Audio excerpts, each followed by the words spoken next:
Hello, and welcome to The Kosh. I'm your host, Timber Smith, and The Kosh is a podcast that celebrates people in the Fox Cities region. Okay, Kosh listeners, you already know. Let me give you the update on what's going on. It is super gloomy. Why is it so gloomy? We need sun. And okay, I know I've had several episodes. I haven't gotten off my soapbox about this yet, but I'm real mad at this groundhog because he said spring. Bring that spring. Like, I'm about that life. We've had enough of everything else. It's time for spring. Let's get that in. All right. But what I will celebrate, and I'm not just going to gripe it out. There is no snow right now, and I'll take that. So that's always a blessing considering we are Wisconsinites. And so let me just say, Kosh listeners, you know what I'm going to say. I do not know how I get so lucky and get these amazing, amazing guests. And I'm super excited about today's guest. Sometimes, I get excited about every guest, but some guests, I just get this feeling like there's going to be we about to learn today. That's what I think is going to happen. We're about to learn today. So without further ado, this week's guest is Dasha Kelly Hamilton. Hey, Dasha. How you doing? Hello. I'm wonderful. How about you? I'm doing good. All right. So, Kosh listeners, also let me give you the warning that we are doing this virtual. So you already know it's not going to be perfect, but we're going to be as perfect as we can be. All right. So how's your day going? It's going really well, actually. Rested. Like you said, it's a little gloomy, but at least, it's not heavy stuff falling outside, but Mother Nature is trying to put on a show. She's getting warmed up. I see it. Yes. And, I hear that this is good for us for the summer, for crops and stuff like that. But I want some of this for my soul. So give me the sun. Yeah, not being a farmer, it's hard for me to fall into to those as benefits. But yes, outside of us and what we need today, we'll appreciate having the green grass in the summer, I suppose. Yeah, but come on. Today is footies. Today is footies. You ain't lying. You are not lying. All right. So we're going to jump in. And the first thing we're going to ask is, Dasha, can you please tell a little something about yourself and what is your connection to the Kosh or the surrounding Fox Cities area? Mm-hmm. Definitely. I'm Dasha Kelly Hamilton. I like to introduce myself as a creative change agent. So it's been an umbrella that gives me a way to gather all of the hyphens and the slashes of the things I really love to do, which is creating and gathering and making stuff and talking to people. I'm a facilitator, an educator, I perform, all the things.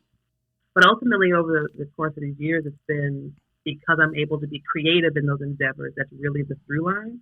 And I've been that way since I've been a kid. So I was an arts and crafts kid. I was a storyteller at 5. I was the one always raising my hand in class. I've been that kid, been that person forever. And I'm an Army brat. I'm originally from Milwaukee. Ooh.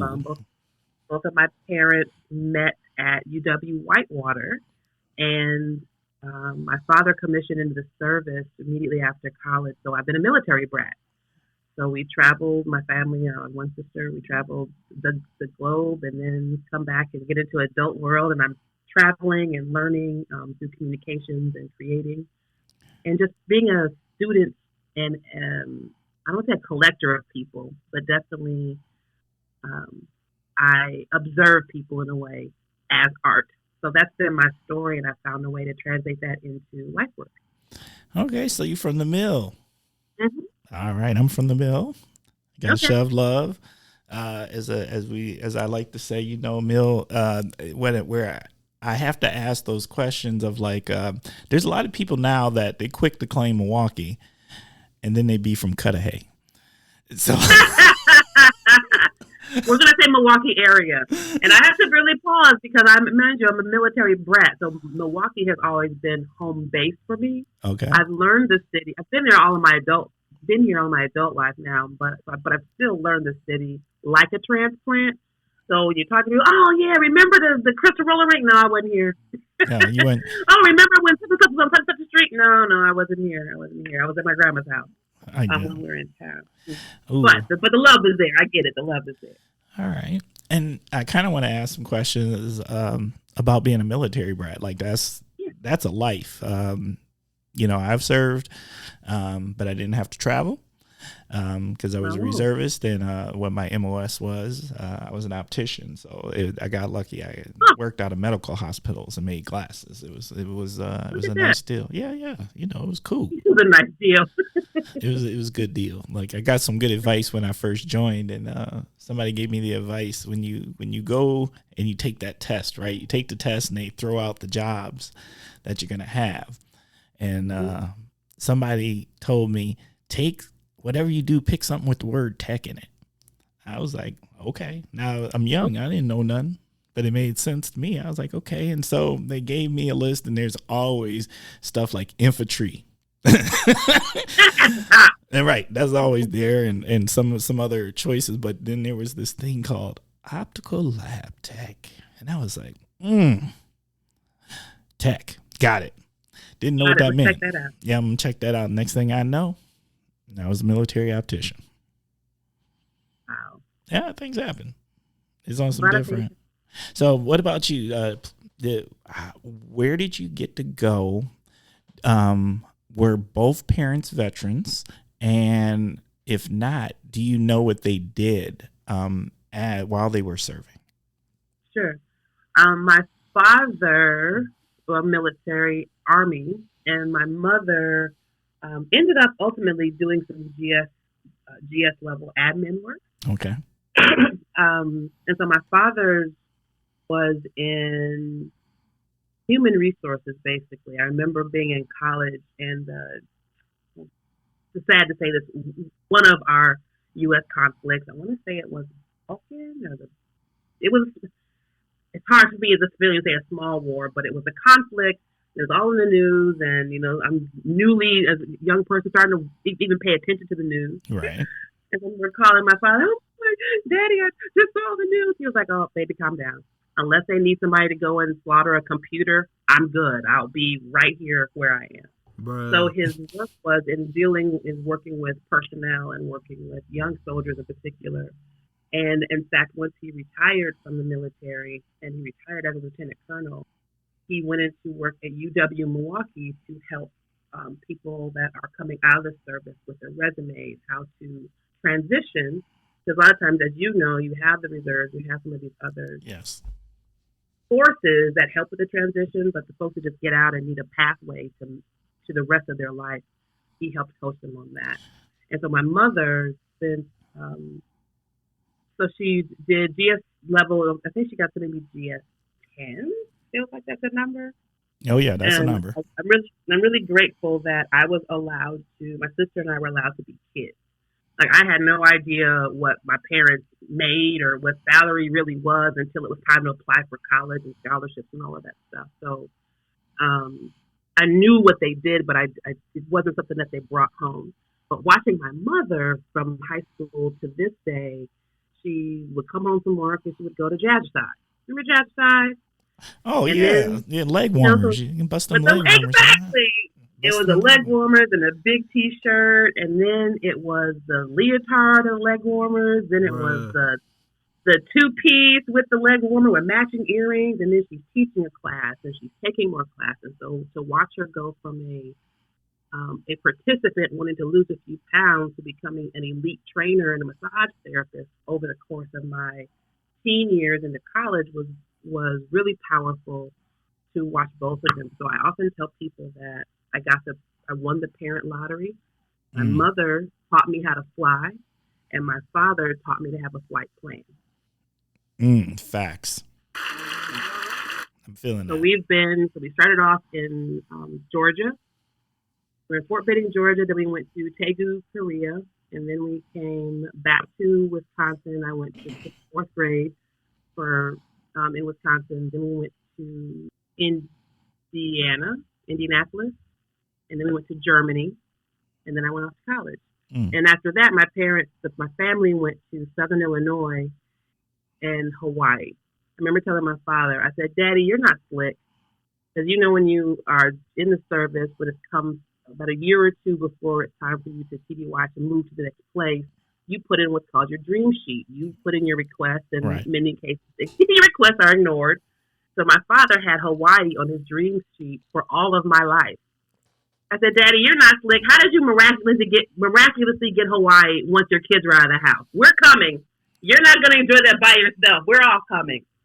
So they were able to finally get that Hawaii assignment on his way out.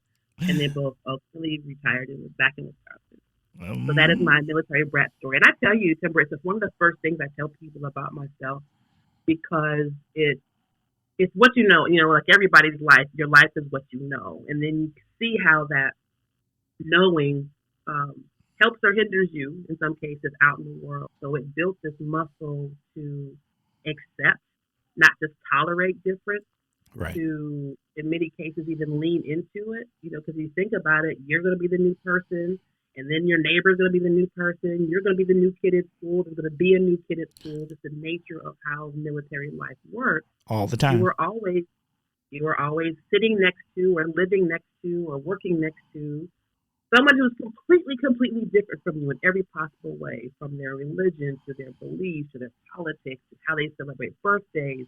And you can often not like it, but there's your neighbor, there's your coworker, there's your classmate, and learning to be gracious in that. And then on the flip side, more often than not, you're just given these gifts of all these different lives and experiences all around you. You just can't help but see everyone as a story and a gift. So I'm really grateful for that. Facts. Okay. Thank you. We're going to jump into the first segment, and the first segment is called "What in the World is Going On With?" And that is where you start with the phrase "What in the world?" and then share. Oh man, my list of peeves is long. And thinking of something that's more topical, like my top pet peeve are people who litter. Oh my goodness, it's a long list, but thinking about in current times, I want to say, what in the world is going on with these extreme surgeries for beauty's sake? Ooh. What in the world is going on that we have dozens of men and women, the stories that have come through my feed anyway are largely women, but just people that are, one, spending the money to travel to another country to get these augments to their bodies that don't look natural. Bruh. The BBLs and the swollen lips and so much that is caricaturizing, and I feel stealing from Black and brown women and Black culture. And even for people that are within the Black culture, it's exaggerating something that's not natural, something that you heard in a song. And I try to, in these moments, Timber, be really mindful of, okay, that's not for me. Like, I'll see something and be reminded that, okay, that song, I am not that band's market. They don't care that I don't like that song. They didn't make it for me. Or you know what, that commercial is ridiculous, but I also, because my background is in marketing, I clearly am not who they're trying to get to come to the thing or buy the whatever. And similarly, it's not in my personal interest. That's not something that I would do, right? So I try to be mindful about something that I'm not interested in versus something that's wrong. And as all humans, it's hard for us to separate our personal preferences from how we would prefer the world to be. Right. And finding that line between your advocacy and being someone else's aggravant. But I think I'm right on this one. We should not be traveling to go fix a flat inside your body to look like an impossible silhouette. It's the same argument we had about Barbie dolls, that those proportions are irrational. The same conversation we have about the filters that our young people are trying to get plastic surgery to aspire to. And that we are still having this conversation and it's moving to the point where people are losing their lives. Oh yeah, yeah. I'm not going under the knife for something I don't need. Like I'm barely going for what I need. I'm not trying to no.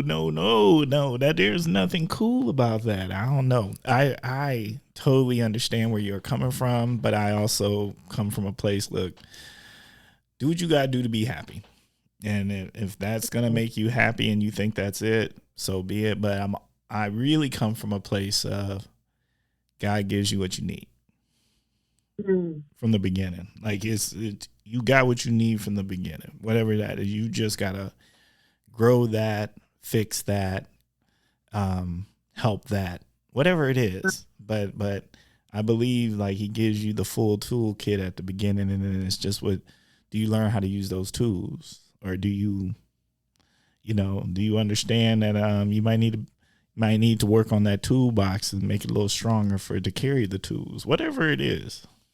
Very true. I can see where it would just the lure of it. So see, like your comparison, you're given the toolbox that you need, right? And I'm looking at the screen. Your toolbox also had astigmatism or nearsightedness or whatever you need glasses, right? Oh yeah. So the things that you need to do to augment the tool that you have, and I think it might even be more of for me anyway, a conversation about what's enough. So if you look at this in a timeline, once upon a time it was people getting a tummy tuck. Even if that language, tummy tuck, right, is very different from an overall overhaul of your whole body. Right. Or your, the collagen and it was a Botox, and there's always something on the horizon, but it might even be less about the folks who feel that they need these extreme procedures to be happy, and more about this machine that we've built that has so many people feeling that they need this to be happy.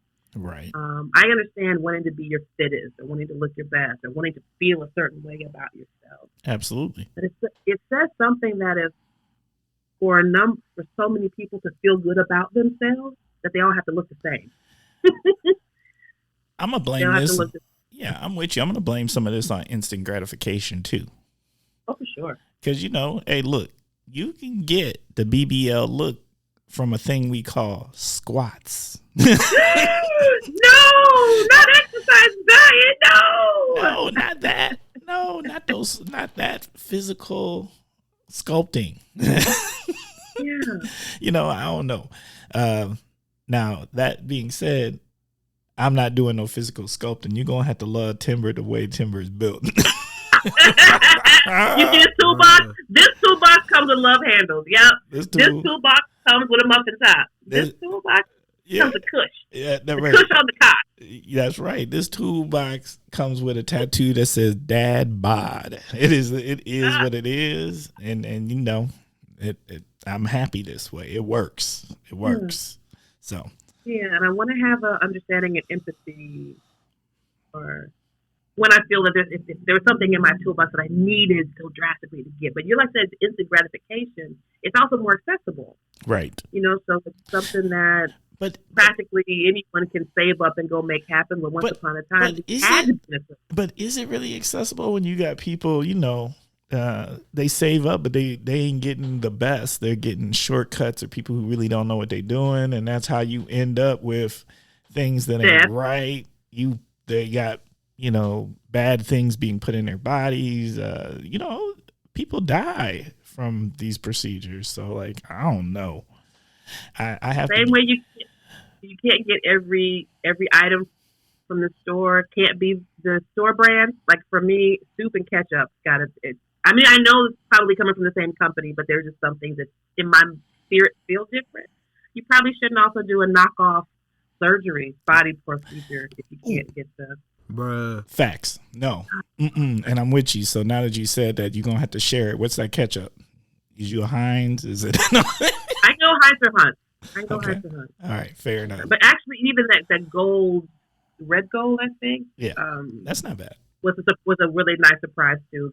They have um, fewer long vocabulary things in their ingredients. So I like that brand as well. I'm going to say my line is, and my daughter will tell you this because she's heard me say this since birth almost. Two things I never cheap out on, toilet paper and Miracle Whip. I need Miracle Whip. You ain't giving me no mayonnaise. Mayonnaise is not Miracle Whip. You just don't want the mayo. That's what. The mayo on the no, none of that. I need the zip, and the texture ain't the same. It ain't the same. It ain't the same. And toilet paper. Look, and toilet paper. Look, you can get some bad toilet paper, and you're gonna have a bad experience. That's all I'm gonna say about that. Nobody's gonna be happy about that. I'm serious about it. I carry it. Look, my wife know when we go on vacation, we pack our own rolls. We ain't playing with y'all. Oh my. We ain't playing with y'all. Oh my! You are not bringing that one ply sandpaper over here. No one's happy. No one's happy with that. All right, what in the world is going on with? What in the world is going on with political ads? Now, here's my thing. Like, I really seriously, bruh. Too many, all the time. I feel like a lot of people early vote. And so, like, I don't need to go the extra 2 to 3 weeks still looking at these ads. Why are these ads so mean? And now I've seen ads where we're villainizing like what is supposed to be local government officials who are nonpartisan. And how you doing that? Like, it's supposed to be nonpartisan. It's local government. And I just want to say for out there, because we have a very brilliant listening audience out there, people movers and shakers, people who make things happen. The person who can come up with the button that once you vote, you can press it and all political ads disappear. I don't want no more phone calls, texts, ads on my social media, TV, and wait, I'm willing to pay a subscription. I'll give you $10. I'll give you $10, cut them ads about my life for a couple of weeks. That's a quick 10. And I know there's millions of people, millions upon millions of people. Tell me you wouldn't put that $10 down. I'd pay it. You would pay it. You would pay it. I'm thinking about what's making me giggle is I finally broke down. I don't know if you play Wordle or any phone game where it's like, let me just give you this $4.99 so I can stop seeing this ad for the Royal Match or the farm game or whatever. I'll pay it. Just stop making the ads come. Yes, I'd pay that $10 to not get that text message again. See, that's what I'm saying. Look, whoever is brilliant out there, y'all can figure that out. Go on, look, because y'all already know apparently when we vote, when we don't vote, like then where we vote. Yeah, just go on and just make the ads disappear. That is my what in the world is going on with. Somebody come up with that, please. I like it. All right. Okay, next segment. Ready for the next segment? I'm ready. We are jumping into word association. All right, word association is the opportunity. I'm going to say a word. You're going to tell us what's on your mind about this word. There is a universal word, or unifying word, I like to call it. I think you might agree with this. The first word we always start off with is food. So just a word, or I get to no. You get to expand. Say what you gotta say. Look. Oh my goodness, food is a journey. Facts. Food is an invitation. Food is an indulgence. Food is that thing that I didn't have any money 10 minutes ago, but now I have all the money I need to pay for this meal, to go out. I didn't have any money, but now I got money to go out. So food is an excuse. It is an invitation. Yes, it's a delight. Ooh, I like that. That you went places. That went places. All right. That's it. Next one, cocktail or beer? Cocktail, whiskey, preferably. Do we have a whiskey drink, or do we just neat? How we get down? Yeah, we're whiskey drinkers, so it's double neat usually. I started with Jack, moved to Jameson. I now like Bullet and Woodford Reserve. Um, and I also have started to drink the peanut butter whiskey, which sounds awful. I know. I did the same thing. It seems sacrilegious, but it's not a peanut butter. It's not a liqueur, so it's not a sugary sweet experience. It's just enough sweet. It's just enough flavor, and I'll have that whiskey over ice. And then you throw in maybe a whiskey old fashioned Manhattan. Look, but I will say the pandemic did have me diversify our liquor cabinet. So I know. So it used to be whiskey only, but yeah, we welcome the all. You know, I'm not gonna lie. I keep hearing about this peanut butter whiskey, and people like this peanut butter whiskey, and I want to say, like, I feel like there's a stereotype that I associate with peanut butter whiskey, and it's somebody's uncle. I would have agreed. Because I've looked at the cherry mash, and first of all, backtrack. I remember getting to the point of being an adult drinker and being able to distinguish, like, am I drinking this for the effect, or am I drinking this because I like the taste? And after a while, you get to the point where you can't tempt me with the $2 ladies' night drink because it's going to be a liquor that I don't like. It's more sugar than I need. Right? Facts. And so you get to the point where you like what you like.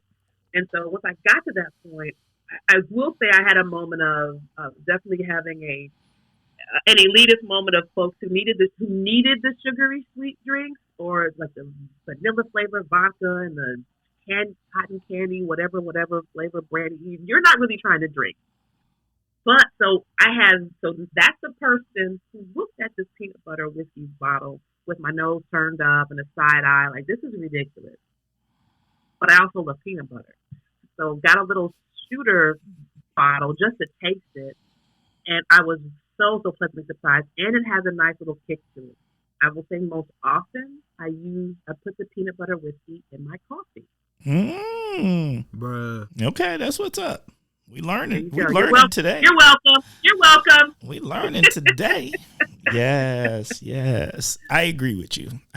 What I think happens with drinkers over time is, as the body matures, it understands you can't drink like college because the effects ain't the same.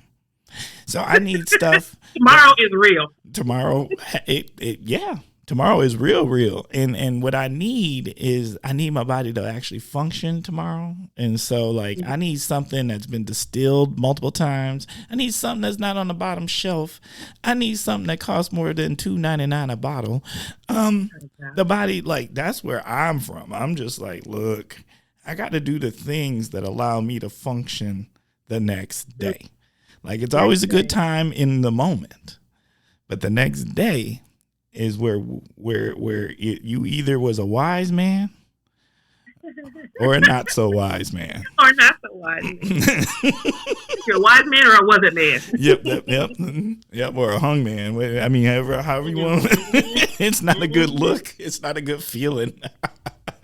So, all right. Next word: concert. Concert. The first thing that comes to mind when I saw that is Anita Baker. Now, here's the thing. Not for me necessarily. Definitely am a fan of much of her music, but I remember coming up, and my father would always tease us, and mostly my mother, but the running joke was, if Anita Baker or Sade was at the grocery store as a family, we would just have to understand. Facts. We would have to understand, right? And so it was always, or Tina Turner of the three. So we always thought that was hilarious because, of course, I mean, come on, Daddy, right? But also really loving Anita Baker as an icon. One, her music. Two, I remember Steve Harvey said this once about Gladys Knight. And all these years as they've been in the public sphere, you haven't heard any stories. They've not been on TMZ. They've been able to be totally renowned icons. And as far as we know, celebrity dumbos now live their lives. So that to the left. So I had this thought. I saw that she's on tour for the first time in 30 years. Mm.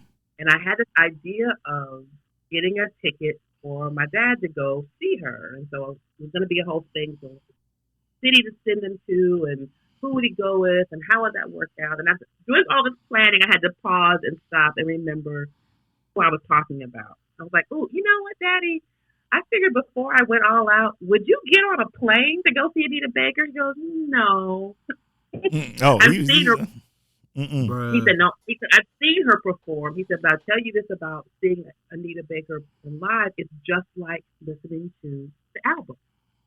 Her voice is that, her talent is that consistent. Her voice is that pure. The experience is that remarkable.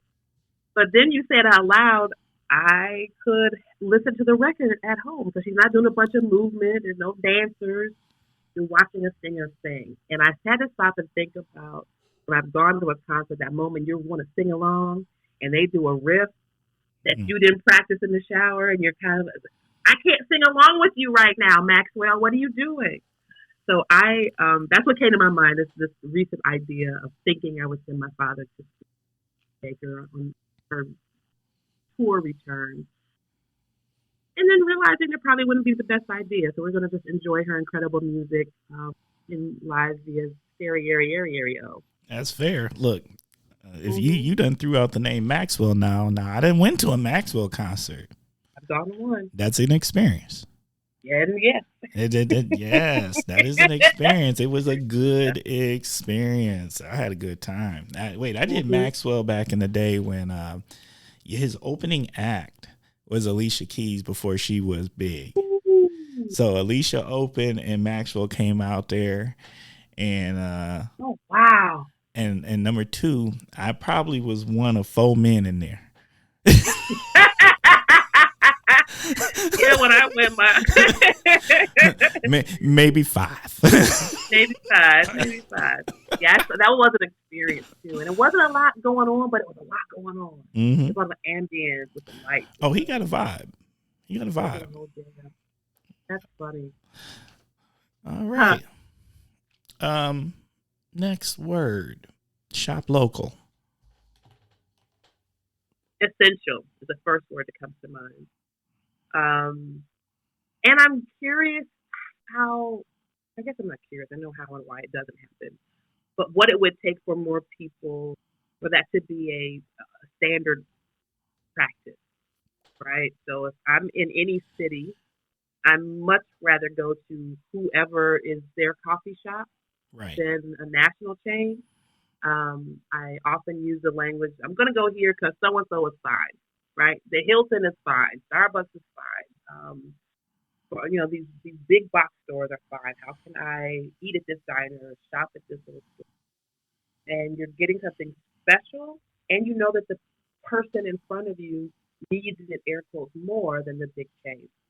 I would say in terms of a local spot that there's so many. It's just a habit. Wherever I travel, in or out of the state, is to make sure that we're supporting and visiting a local something, coffee shop, diner, the boutique hotel, where they're making their bagels. I much prefer to support that. It's a whole different energy. It is. And whole different energy. And I just wish that more, and I don't know, like I said, I know why it happens. I just wish that there was a way that collectively that became how things are done. Some communities, I do think some communities really celebrate around the shop local, and then some others not so much. And it might be to do with cost of living, and might need those couple of pennies. It matters. The struggle is real sometimes. And then I also think some local establishments have a culture to them, and maybe you don't feel like you fit. I see. You can tell that this is, what was the chair's Norm? This is Norm's place. This is Norm's soft stop. This is Norm's boutique. That's right. And I don't feel very Norm. I might not feel Norm. Might be your cheers, but they might not cheers me. And so there's some of that. That's fair. That's definitely fair. Diversity.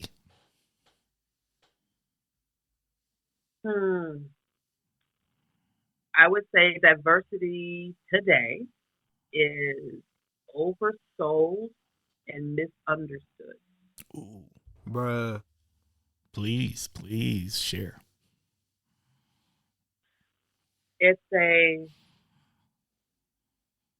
It's critical, it's essential, it's how the universe works, it's how all living systems thrive. We're learning in recent years actually that where like a forest, the edge of a forest meets the beginning of a field, those are two different environmental ecosystems that are right next to each other.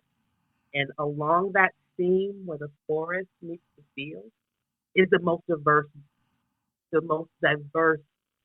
biology, and it's a thriving community. Same way. So thinking of that in that way, reframing the conversation around diversity is something that's rich, something that's vibrant, that's active, that's always changing, and um, is a source of new life and sustaining old life.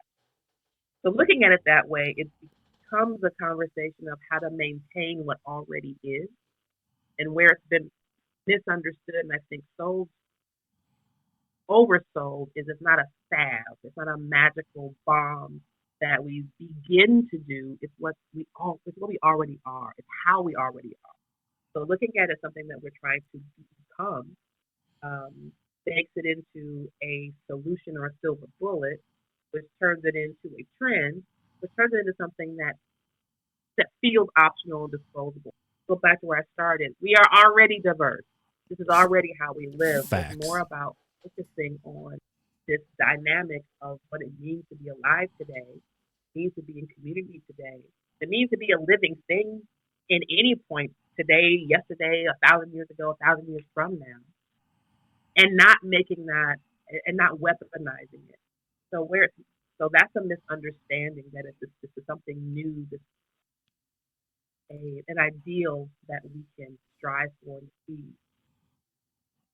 But it's essential because it's how we already are.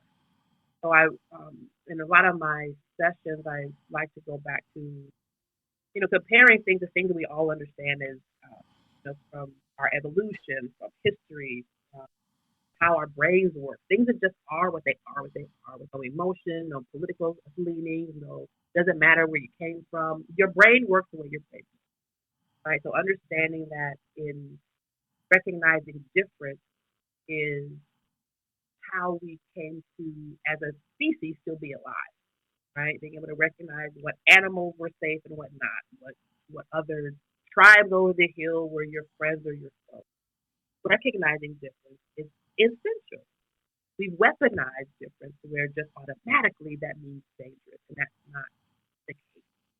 Um, but I really feel that we're in a position, especially since the murder of George Floyd and the sudden, I'm using that word on purpose, the sudden interest in rectifying and being on the right side of history, having these conversations, when it's always been reactionary, when you lean to diversity as a reaction to something that is out of alignment, diversity is already natural, Mm. right? It's already something that we lean into. It's And something we already are. we already All of are, us. All all of of us. Like, us. forget that and we lean into that. So we're not really having a real conversation about how George Floyd was murdered, how the nation erupted into fires and earnest conversations in the first place. We're not able to talk about the mechanisms that let us forget diversity and lean into this unnatural expectation of tribes and clans and clubs and parties and good neighborhoods and bad cities, and that's where the discussion is. So diversity has been an unlikely scapegoat or escape from the conversations we really want. And so all of that, even saying all of that, it's still the answer. It's still the answer. We're just having to um, sliding into the wrong conversation, very superficial conversation around some elemental truth of how we get on. Yeah, So that's longer than a quick shout out, but that's for no, that was going to be my question. My question was going to be, are we having the right conversations? Do you think those are happening? I do want to give credit to intent. Yes. You know, I always like to make sure we celebrate progress, whatever it looks like. And I do think there's good intent in most cases. Not always. I'm not going to say there's not always good intent, but majority of the associated with there's good intent.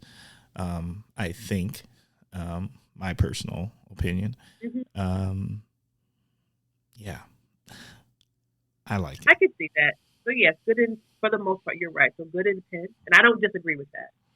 What I was thinking about was there's an example in our trainings where if you are cooking in the kitchen and you turn around and you accidentally stick your daughter with this knife in your hand, you didn't intend to slash her across her shoulder. But there she is with a slash across her shoulder. So it doesn't matter that you didn't intend to. It wasn't your intention. You didn't mean it. She shouldn't be bleeding because you didn't mean it. She shouldn't be hurt because you didn't mean it. She shouldn't feel a certain way because you didn't mean it that way. Right. Instead, let's focus on getting her patched up. Focus on cleaning up the mess that you made unintentionally, but you still made it. So that becomes a discussion. So similarly, with the intent of, I want to do, say, appear, try the thing that outwardly everyone else is doing and it seems to be the right thing. I want to be in that camp. So the intention is to do and be and live well, righteously, and all of those things. And if you're checking boxes and going through the motions of doing things that could be a different unintended impact, flashing of someone's shoulder because you're spewing words that you don't really understand, you're co-signing things that you don't necessarily understand or even believe, but it feels right. So the intent is there, absolutely. So it just becomes, it's always an evolution. So how do you absorb that intention, that action, so it's more authentic to you? So then it becomes something you don't have to think about, right? But I have these conversations. I say, after a while, you'll be really good at your relationships with people of other races, and then you'll be really good at your interaction with people from the LGBTQI community. Then you'll be really good at how you address folks who don't eat meat. Then you'll be really good at folks who believe, and then you'll be good with people. Then that becomes a goal. Just be good with people. Be genuine with people. You don't have to like everyone, but you can absolutely show everyone dignity. Facts. I can dislike you and disagree with you and still show you dignity. That is possible. So the intent of doing and being your best as opposed to looking like you're doing and being, those two things are very different. They may use the same actions or use the same words, but at some point there's going to be a divergence or there's going to be an episode. There's going to be I don't know how we ended up here. Well, because you've been doing things for your intentions were about you and not about the topic. And this is not even a judgment. It's stating how human nature works. I think it's about being clear about your personal composition and having a general appreciation for human nature. I don't fault people, even criticize that we are in those spaces. Just know thyself and know that we're in those spaces. Those become training wheels, which become authentic life practice. So yeah, I don't undermine intent either. I just like to pay attention to where people think they're being intentional and they're. I get that. And we all, again, myself included, we all are there. Again, it's how we learn, how we figure stuff out. I invite us all to quietly, I call these quiet conversations. Have quiet conversations with yourself to almost interrogate your intentions and your emotions and your movements And with those quiet conversations, your actions and your thoughts in your life will be even more alive, I believe. Last word. Community. Mm. I have two words that popped up at the same time. One is family, and the other one is theater. Hey, we can talk about one or we can talk about both. But I'm curious. I'm not gonna lie. I'm more curious about the theater than the family. But I'm let's do it. Right. I'll go with the theater first. The first that came to my mind is literally a stage, and what it takes to put on. So you have a cast, people that are in particular roles. You have a setting. You have folks that are being viewed and people that are watching. You have an anticipated premiere of sorts, and that's what community can feel like at any given moment. From being an organizer to watching the news to having conversation with your neighbor to everybody believing in this one particular activity or sport or what have you. That's what community can feel like. That there are these explicit roles to be played, and that anything can happen, and all of us are impacted. We are all impacted if someone Bruh. starts Facts. heckling from the back. We Hmm. all are impacted when the star performer really catches a role and is the best moment. We are all impacted if the marketing isn't done right. We are all impacted when collaborations. We all experience this. So I think about that's what the first thing came to my mind, and some of it can also feel the other side of that, using theater as an example, like performative. Again, to the roles that we play, the roles we think we're assigned, the way that we think we have to behave. So that idea of community as theater, as a connecting, bonding, collaborative adventure, and it also can be a scripted habit that we have to update and family people, Your people. people, chosen people, Yep. Chosen people are and some family people that too. you don't choose, Hmm. those Sometimes. you don't, choose, and then there they are, and you love them Bruh. anyway. for, Ugh, for some reason. shaking your head the whole time, going, "Oh, I love you." Ugh. But you need them. You know what? There's something about, you know what? I'm not gonna lie. I love a good character quirk. They just, it just makes the world interesting and it keeps your perspective right. It really does. I had this training that years ago. Um, I used to do speaking for Monster.com. Oh, They have a outfit called Making It Count, and then there was a diversity leadership program. And these were the best and the brightest students from different college campuses that came to this region. And so we had this pre-training to learn the modules to do the sessions for them. And one of them was about you've taken those leadership trainings where everyone's a color or an animal or something. You get the groups, you can be able to compare personality style. okay. So in this one, now keep in mind it's a diversity training. So for the most part, most of these young people were students of color. Black, Latin, Native American, Asian, they're LGBTQI, different forms of ability, but they were leaders in their group. So having a conversation about diversity with a diverse group, I really love that they went to, again, leadership styles. And I've carried this with me, Timber, for years. So in the little quadrant, you got the four, you got a circle, you got the upper quadrant is the red for communication, the people person. The lower right quadrant is the ideas, or the ideas person, the upper right, the communication, the lower left, and the lower right was logic, the logistics, and then procedures. I've called those folks for all this training the Sharpie marker people. In this training, I walked away being reminded that the way that we show up with our skill set is another form of diversity to be acknowledged. I'm the idea person. Shock, surprise, right? I'm the idea person. I'm the communication person. And until I did this session, I always felt that the Sharpie marker person was there to annoy me. Mm. You're like, look, well, what about the Sharpie markers? at the conference table, and I'm the one who's like, the Sharpie markers will show up. Somebody, the Sharpie markers will happen. We're talking about resurrecting Prince right now. We're talking about this grant. Why are we talking about, right? And I was able to realize that I make the Sharpie marker person crazy because I'm the idea person who hasn't figured out how to spreadsheet with a cat, right?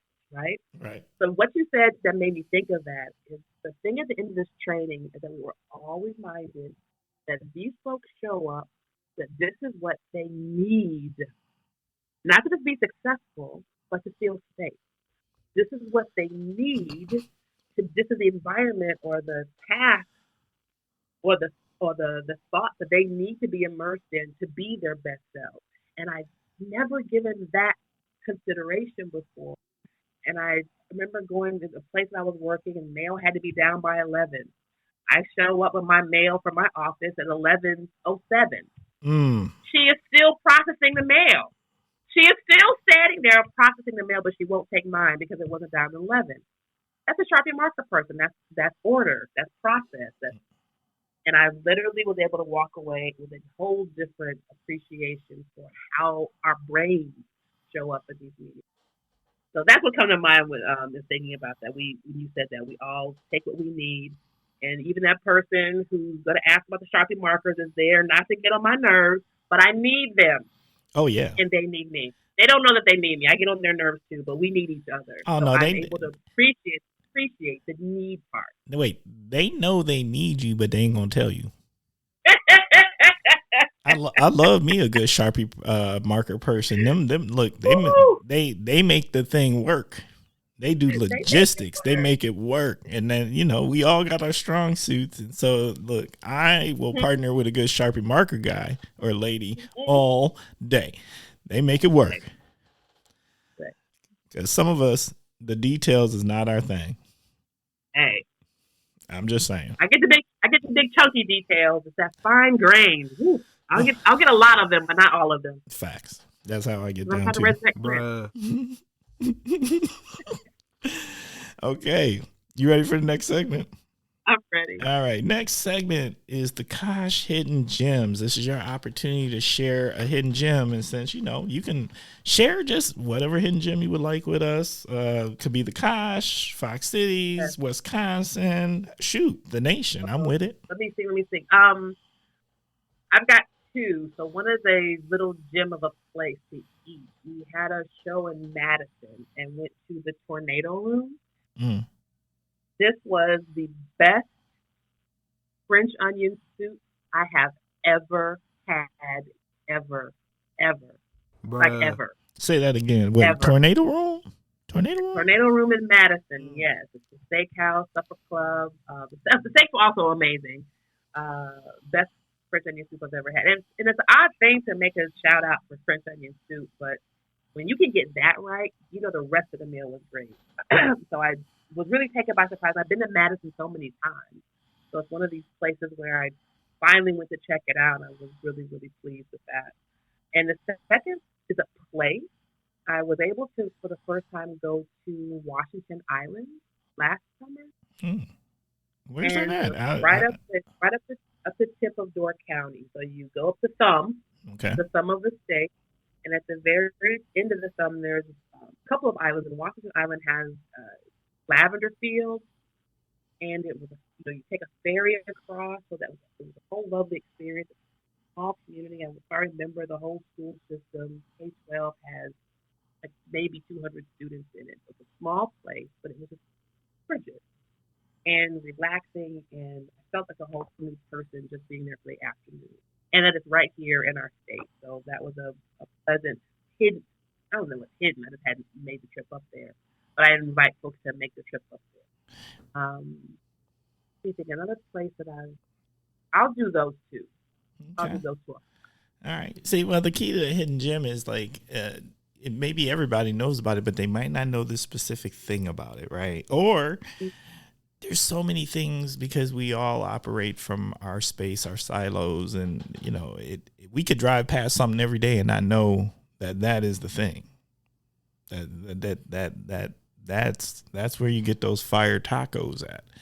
That's where, like, you don't know until somebody tells you, and you be like, for real? Let me go in there. And then you go in there and you be like, I've been driving past this for a decade. That's been here the whole time. Whole time. Yep. Whole time. Okay. All right. We're going to take a short commercial break. Did you know there are children in the Fox Valley in need of hearing aids, but their parents struggle to provide them because of lack of insurance or high copays? I am Juliet Sturkins, audiologist and board member of Here in the Fox Cities, and proud that this small local nonprofit organization has helped fund hearing aids for some 30 kids. Your donation would help more children hear. Visit hereinthefoxcities.org to learn more and to see their smiles. Every child deserves to hear. Okay, facts. We're ready for the next segment. This is quickly becoming one of my favorite segments, and it is called Story Time. And it's just an opportunity for our guest just share a story. It can be about anything you want it to be about, but I just feel narratives are so impactful. So, Dasha, what you got? So many. I will tell a story about how I met my husband. Ooh, we feeling that. Bruh. Yes, let's. Because I'm not gonna lie, mate meeting stories are fire. They are always interesting because it's never like it ain't gonna be like TV. It ain't gonna be like TV. It's gonna be something different. Mm-hmm. And especially when you have both couples, and it's always funny who starts to tell it first. And there's sometimes different versions. So we had a dinner party one night, and that was what we did. All the couples and met. My husband and I met at a poetry festival for teenagers. So there's a festival called Brave New Voices, and I had been coaching the Wisconsin team at that point for 10 years. And so you have high school students in their own city that write these poems, and they write them with all of their so earnestly, and they get on stage and perform them, and then they become winners, and then they become teams. We travel to different cities, all these things that collect. So Brave New Voices Hype had anywhere from 50 to 60 teams across the country. And there were even international teams that showed up. And so many of the coaches from the Brave New Voices Network also participated in the adult poetry. So by 10 years in as a youth coach, I'd also done adult coaching. I know all the coaches, so I recognize people's faces that are new. So when I see this tall brother in the coaches meeting, hey, how you doing? Was my energy, right? So this is when the conference was in San Francisco, and we ended up we ended up waiting in line. So all the finals night and all of the teams, we got 700-800 teenagers that we all have to keep in order. So we hurried up to the place, and we ended up waiting for the time to get things together. That year, we were at the San Francisco Opera House, where the finals night. And so my husband's name is Timo. We ended up standing next to each other for this wait time, and it's fell in conversation. A year passed, and we probably exchanged like one social media or tweet or something, and we just didn't, for no other reason, we just didn't stay connected. Following year, for the second year after that, was another. Oh wait, repeat that because we blanked out there. We blanked out. So what did you say? Year after the festival was in Chicago. Okay. And all of the I'd gone down, and every year I would tell my students, say, hey, listen, when we get to Brave New Voices, if you come back to Milwaukee with the same phone numbers in your phone, you have failed. because these are going to be your peers. These are going to be your net. You're going to see these names again. And even if you don't, the whole point of being here is more than the competition. It's more than you're with your people, right? And so that year was probably the most outgoing team I'd ever had. Our first breakfast, pew, they were gone. They were out making friends. Fine. I don't need y'all. I got my own friends here. And she was the first table that I saw. I said, hey, do you mind if I have breakfast with you, please? When he tells the stories, he's describing kicking kids off the table and moving their breakfast out of the way to make space for me. That was how I had breakfast with him and his team, and we just kind of saw each other through the course of the week. And the very last night of the competition, it's last night, all the kids are, they're getting their goodbyes in, and all the chaperones, we're making sure that them goodbyes don't get to be too good to anybody, because I don't want anybody's mama calling me in 9 months, right? Facts. So we're on chaperone duty, and we're, making sure the girls go to the girls' side of the dorm. Right? So we're talking and we're laughing. I keep a deck of cards in my bag. We end up playing spades. We talked until 6:00. The kids are long tucked in and gone about their way, and we were just in the lobby of the dorm telling all the stories. And the next morning, we're packing up, and you got this courtyard. You see this sea of high school students and their roller bags, and everyone's trading numbers, getting ready to go. And I see he's 6'3", and I see this tall man in the middle of the courtyard, sun shining on him, and I just knew. So we went on a date to the movies, and we have talked every day ever since. So mind you, he's in Anchorage, and I'm in Milwaukee, and we're able to visit a few times. And we knew really early that this is my dated for 3 years. Got married in Alaska, moved to Milwaukee. What? Married in Alaska? I know. Got married in Homer, Alaska. It was beautiful. My father said, is there something about your childhood that we need to talk about? I'm like, Daddy, get on the plane. I'm just saying, why are we going to Alaska in January? Daddy, get on the plane. Bruh. I'm feeling daddy. It was beautiful. And let me tell you something. For the years that I had been visiting, and for some reason it was always in the winter, it was always colder in Wisconsin than Alaska. Oh, okay. It was always colder here. So it's pretty comparable in Anchorage anyway. When you go to the Fairbanks, that's the 6 months of darkness and the tundra that people think about. So we got married there. He moved here for 2 years. So my daughter can get through high school, back to Anchorage with his kids. And around that time, I am just middle of my term as a poet laureate from Milwaukee. I'm just earned the position as a poet laureate for Wisconsin, so we have to get a different plan. So I've been living between Wisconsin and Anchorage 2 years. I lived there seasonally. So I now have an Anchorage book library card official.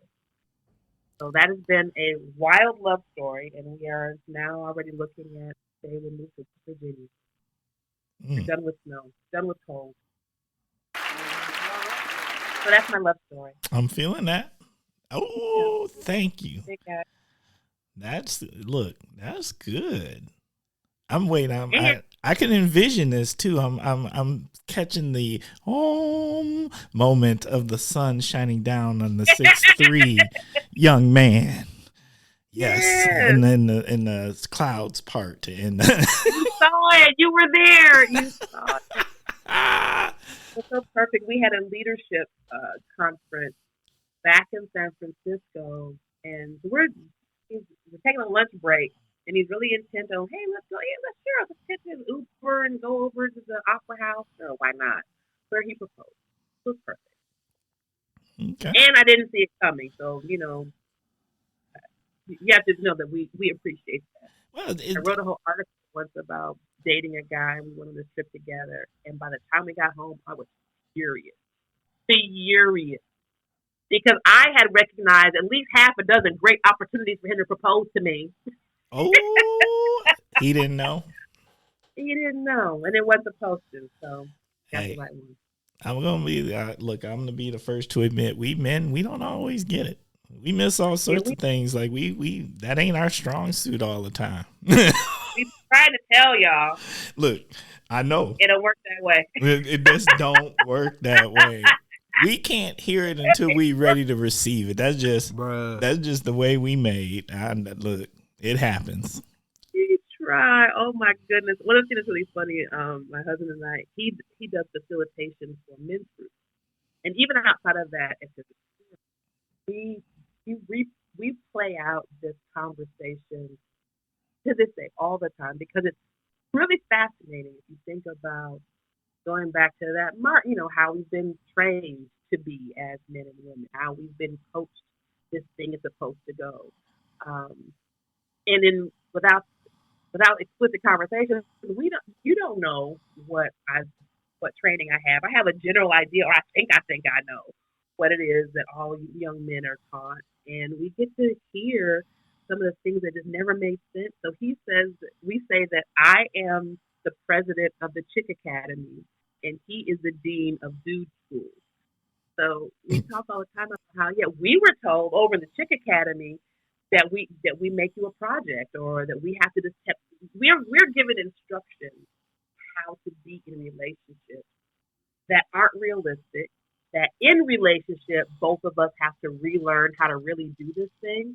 But if I'm showing up with my Chick Academy notes and you're showing up with your Dude School notes, and if we don't realize along the way that we have to toss those notes out and really talk to each other, it's interesting. It's a hot mess. That's what it is. It's a hot. So we're a partner with it. We get it, and certainly we're humans, and we have our human.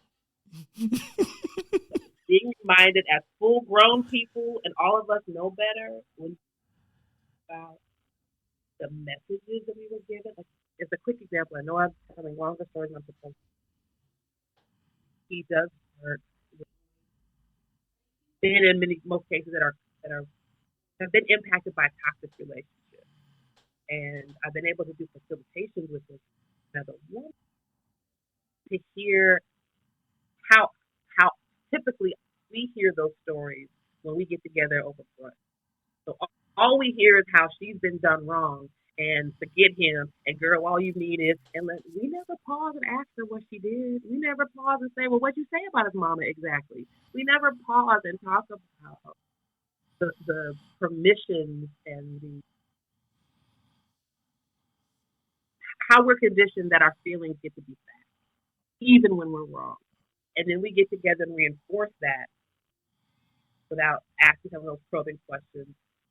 Different than the way men are held accountable. I mean, it's a whole other conversation of what men as a culture needs to do, yes. But we're not we're complicit in this too in a lot of ways. And we don't talk about that. So I'll just toss on the table and we'll go. No, you know what I'm gonna say? I can go all day for that. No, I'm gonna say this should be a podcast. What was that? The Chick Academy and Dude School. That sounds like a podcast that need to happen. Look, we might have just opened the door for something. I'm just gonna toss. I'm gonna toss it out there to the creative that's on the other side of this conversation and say, y'all might be on to something right there. That might be really good. I can only imagine. So, okay, we are ready to jump into the part of the show, the what we think is the most important part of the show, which I think it is. And here we go.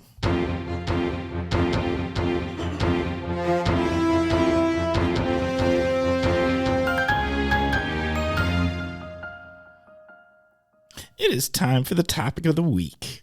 All right. Topic of the week is 99.9% of the time chosen by our guest. And this week's topic of the week,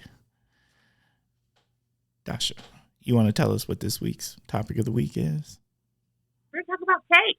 Yes, we are making cake. Okay, let's go. We're talking about cake. I have a show I'm touring called Makin Cake. It is an experience, I like to frame it. So it's me telling stories. I am on stage performing these narratives. There's projected media, there's videos, there's pictures, and I have two bakers making cakes live on stage. And the stories I'm telling are stories about the history of cake, which ultimately tell us the story of America, about access, about privilege, and about equity. And cake. And cake. And cake. Okay. And as part of the experience, the audience gets cake, and we have a conversation about what they heard, what they like, what their thoughts are, and we go out into the world. So there's a conversation that also gets to happen after this. Yes. Okay. Part of the show. All right. So give me the visual. I'm trying to visualize this. I'm trying to put it in play for the Kosh listeners. I just want to also put out there that Making Cake is coming to UWO. Making Cake has been at the PAC in Appleton. But it's coming to UWO, I believe. It is April 17th, 7 p.m., Reeve Union Ballroom. So look, That's right. After we have this conversation, don't just sit there and be like, that sounds cool. No, we see you there. We want to see you there. So it's something that when your neighbor, your coworker, when you hear about it, you're going to be mad. You're going to wish that you were there. And I'm going to wish that you're there too. So when I say experience, it truly is that I've been a performer for 2 years. I've been a facilitator for as long. So you put those two things together, and this love of hearing people tell their stories, just like you are doing here. It just works. And I've had a chance to our first season out of the state. We've been on a national tour. We've done dates in cities across the country, and the conversation is always rich. So just know that you're coming. I think I'm a little funny too, so it's entertaining. It's story time, stories that you wouldn't expect. You'll learn more about cake than what you think you wanted to know, and more importantly, you'll really fall into an authentic, rich conversation about you and how you receive this American experience. But in terms of the visual, it's not a lot of going back to community theater, the theatric. It's me on a stool. I'm telling stories. You've got this big screen with all these archived images and videos. And you're watching two bakers make a cake that we get to eat. In each city that we travel to, there is a guest baker at every show. So the other lovely thing is my husband, he's the baker of the family. He's my guest baker. And then every city we travel to, we have someone join us on stage. And we have someone incredibly charismatic and definitely connected to the community, who's going to be our guest baker. Are you familiar with this gentleman at all, Mr. Smith? I might know who the guest baker will be. Let me just say that this guest baker is a little nervous about the whole baking part of this scenario because it's way out of their wheelhouse. And they're just thinking, I almost feel like there's going to have to be some home practice that happens. So I'm excited. If it makes you feel better, Timber, every guest baker, even the ones who professionally own their own bake shop, all the guest bakers are nervous. So like you said, how do I visualize this thing that's going to happen?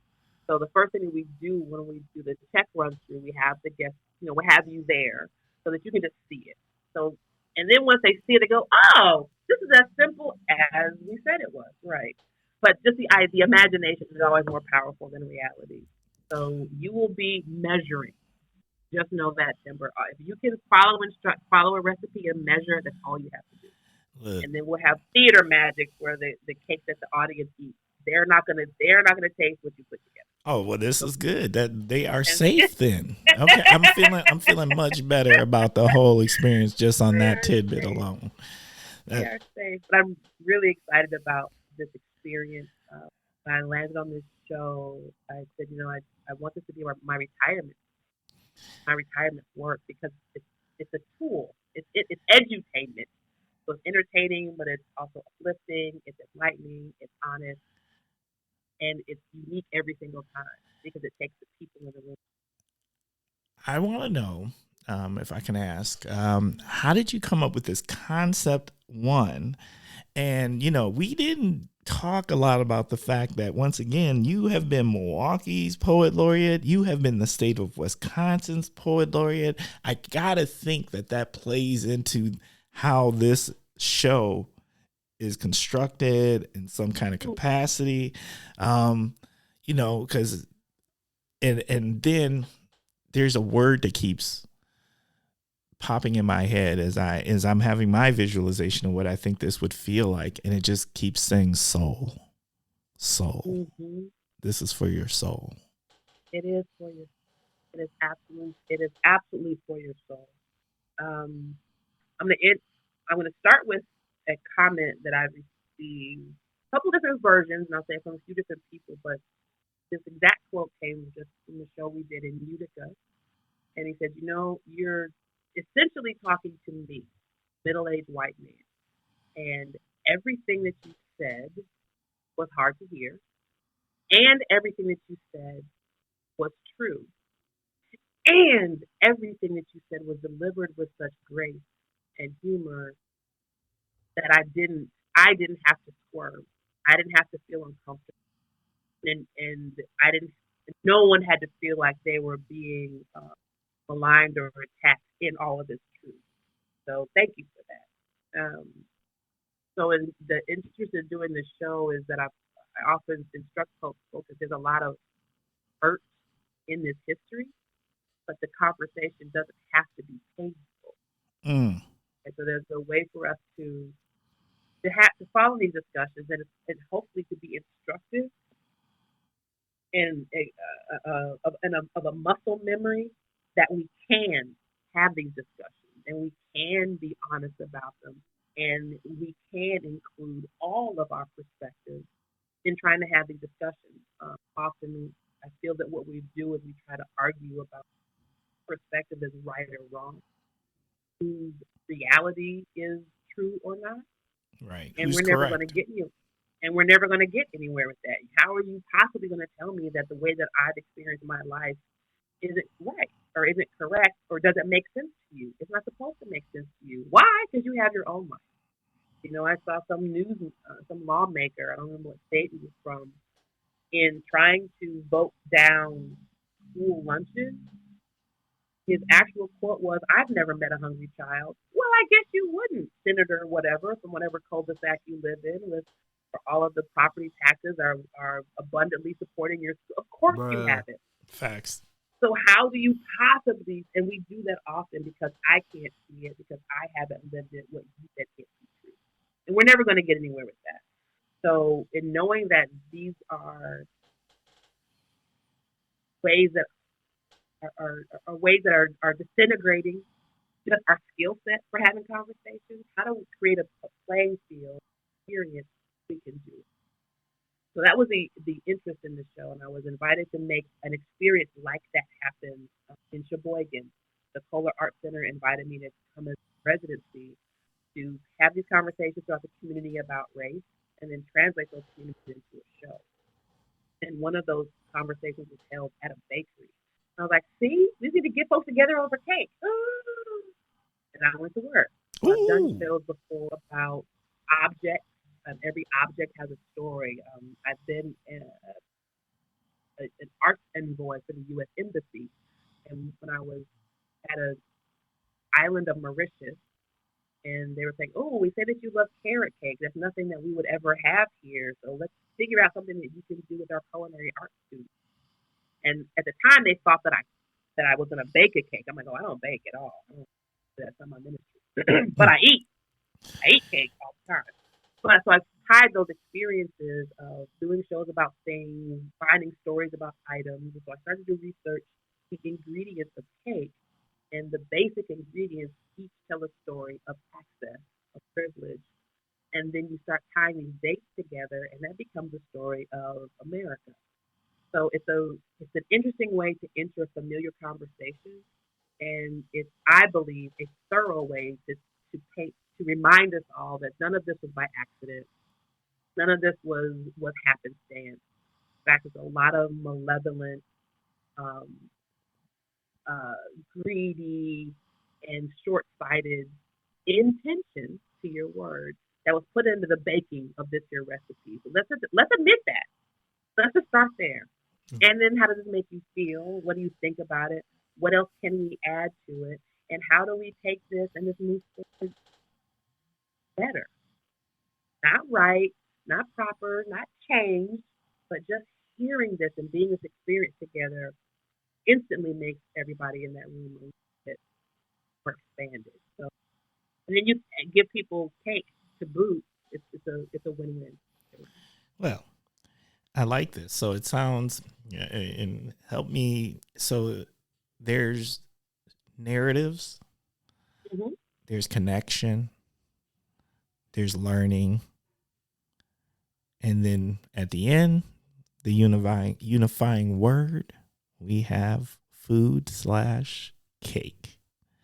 This sounds amazing. I agree. And I would like to correct. Appleton will be there next year. We Oh, were next going year. to come this Okay. spring, but it's been rescheduled. So Okay. this will be our, yeah, we've done Eau Claire, but we'll be in Appleton next year. So the UWO gets to bring it to the park.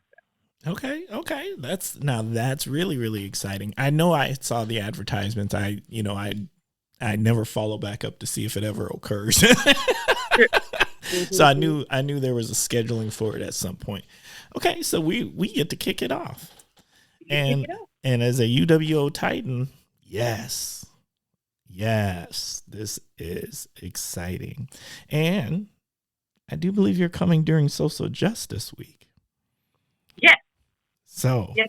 And I wanna give my early shout out to Professor Abiyama Anamishan, who teaches poetry at UWO. He invited me to come and do a session with his to the students of the class. I was able to do a one-on-one with one of his graduate students, and also did a reading with the English department, on behalf of the English department and the social justice committee class was there.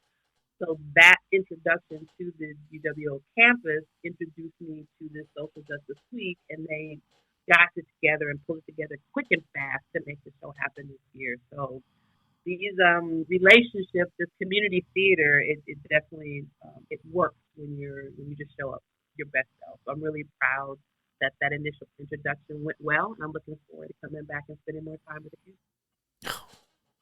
all right. All right. And now I'm just a little less nervous about being a baker. Good, Just a little, good. This you is know. tense. This is tense. All right. Um and I kind of want to take just a quick second to send a shout out to Tom Cannon, who's Oshkosh's poet laureate. Shout out to my man Tom. He's an alumni of the Kosh, and a young lady out of Appleton. I'm just gonna say Kat, because I to be perfectly honest, I can't remember her last name. But Kat, Yes, who is poet. she is in the poet community also, and she has been so instrumental and helpful in helping me learn about what it is to have a poet laureate program Oh, in the poet community. And so like this is still very much I've done a ton of research with something we're working out.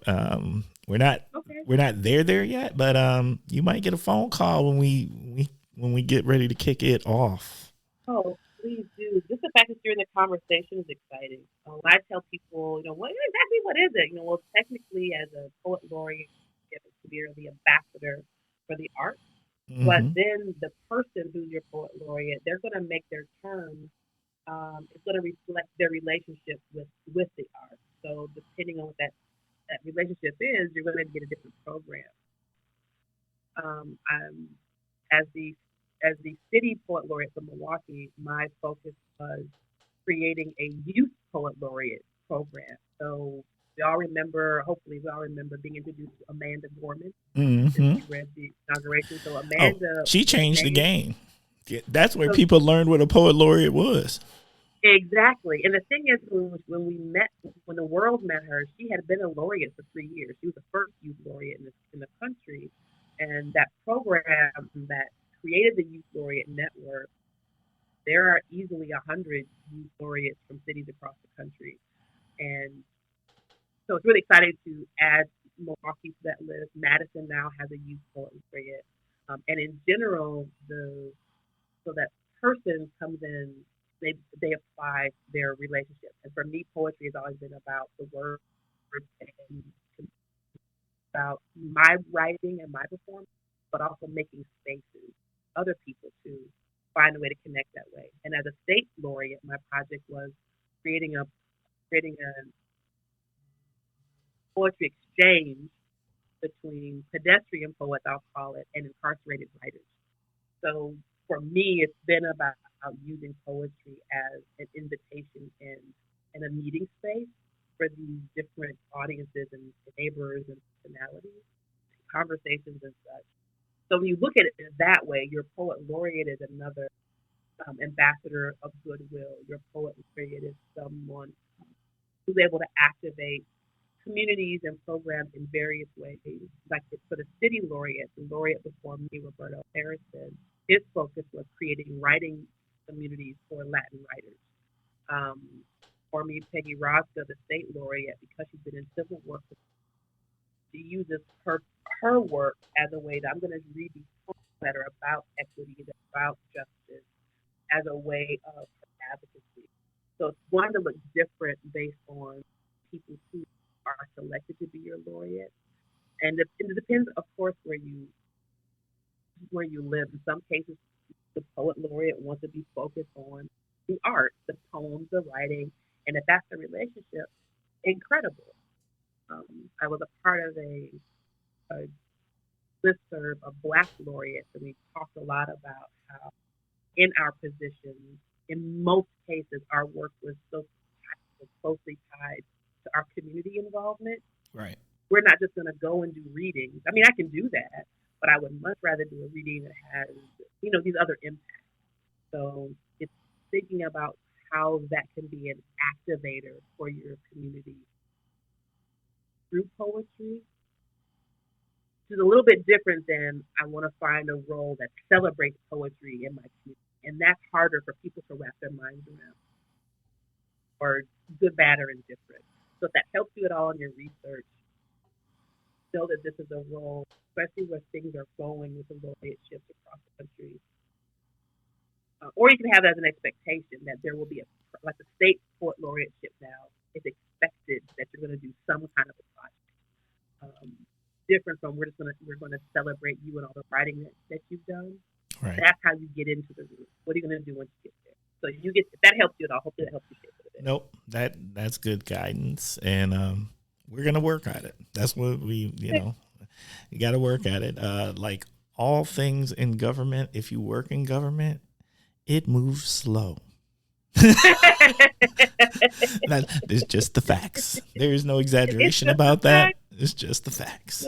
So we just going. I'm not mad about moving slow. I'm just gonna go ahead and we gonna slow move this and hope we end up in the best space. Which I'm pretty excited because Appleton is a pretty good place, and I do believe the state of Wisconsin's first poet laureate was from Appleton, which would be Ellen Court. Ellen Court. Mm-hmm. So there's legacy. So that's always cool too. All right. Any last words on our main topic? Anything you want to share here? I don't think so. I don't think so. This has been a great flow of conversation. I really appreciate the insight. All right. So we pressed the wrong button. We going here. Oh, there we go. All right. We are wrapping up. Thank you, Kosh listeners, for spending time with us, giving us your mind for a little while, listening to this conversation. Please know we are always in growth mode. We are always trying to become better. We are always trying to learn. And thank you for being part of that journey with us. As you know, you can always reach out to us at askthekosh@gmail.com. Once again, that is askthekosh@gmail.com. Do not hesitate. I read every email, and I am also the person that responds. So let us know if you want to be on the show, if you've got questions, if you want to connect with one of our guests, whatever that may be. Also, Kosh listeners, we got a voicemail. Become part of the show. Send us a shout out. Send us a thank you. Send us whatever you would like. Send us questions. And our voicemail is located on our webpage, which is thekoshpodcast.com.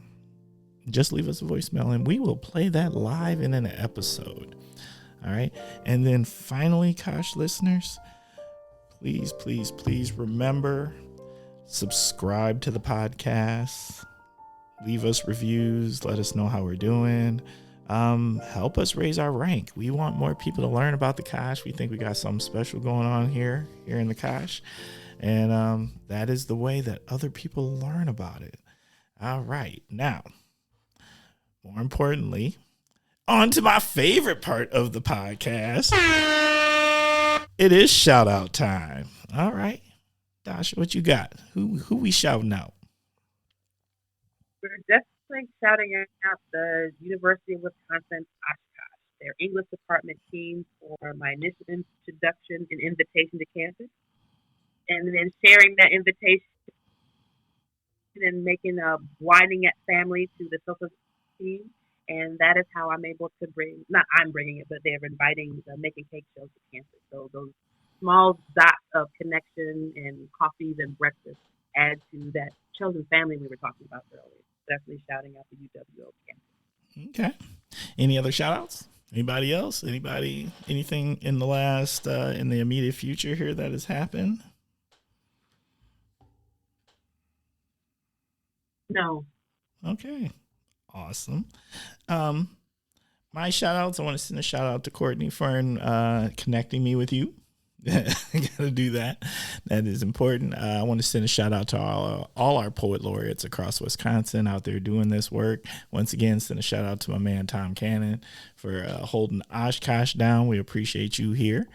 I want to send a shout out to I got an opportunity yesterday to attend the Trans Visibility Day event that was held at Lawrence. It was beautiful.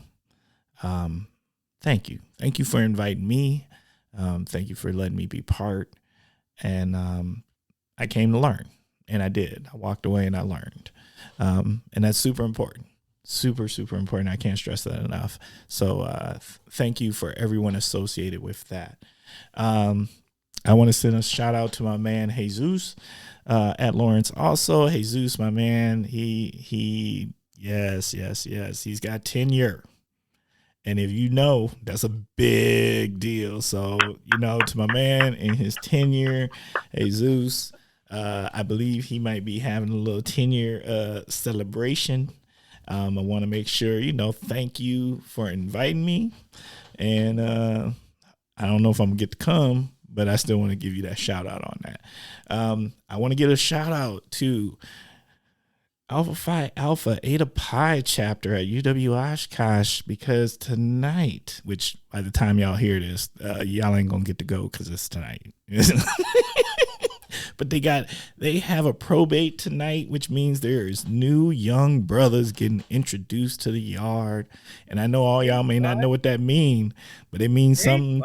Yes, right. It means something to this alpha right here. So super important. Okay. And the last thing is to Rachel, who makes the Kosh shirts. I got another batch of the Kosh shirts made. So I got some XLs right now and smalls. That's what I got. XLs and smalls. So, nothing in between. You're going to have to work that out. Holla at me if you're interested in the Kosh shirt. All right. Now, we are at the end of the show, and there's one thing left for us to do. And that is this question or questions. All right. Dasha, you ready? Okay. So you have, it's multiple choice. I just feel like we should all have options. So the first choice is to please share with the Kosh listeners parting words of wisdom. Option B would be to share with us, what would yourself today tell your 12-year-old self? Option C is all of the above. So I am going to cheat a little bit. Ooh.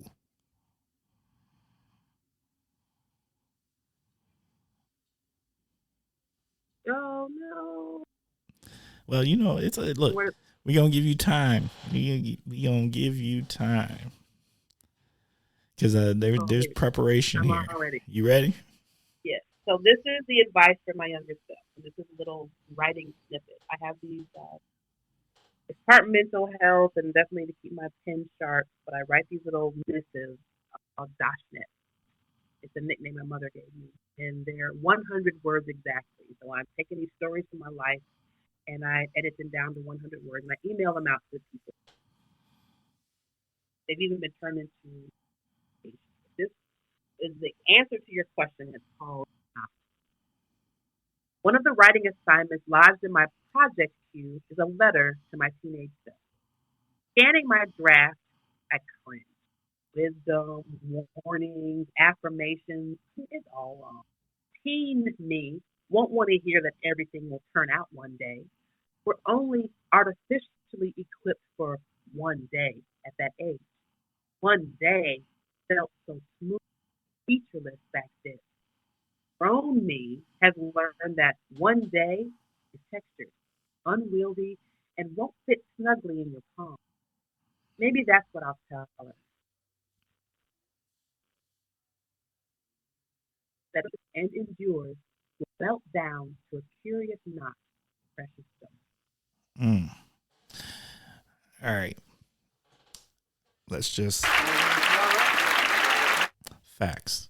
All right. Before we go, because we would start going right now, I'm gonna say, you know what we didn't do? I don't think we gave. So you just said that you have a way. There is a newsletter scenario. How do we follow you? How do we contact?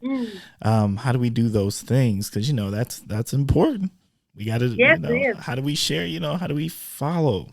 How do we find all the things at DashaKelly.com? Okay. So at DashaKelly.com, my website, you can find my socials. I live on Instagram more so than anywhere else. And also you can subscribe to these newsletters, Dasha. Quick thing, and once a week, 100 words. I don't send any other extra stuff. And people say there's a little pop of fresh air in their inbox. So I really welcome it. There we go. DashaKelly.com. Okay. All right. Thank you for spending this time with us. What'd you think? Yeah, this is great. Thank you. All right. Thank you for making this space. Oh yeah. People to come and be the whole thing. The Kosh. The Kosh.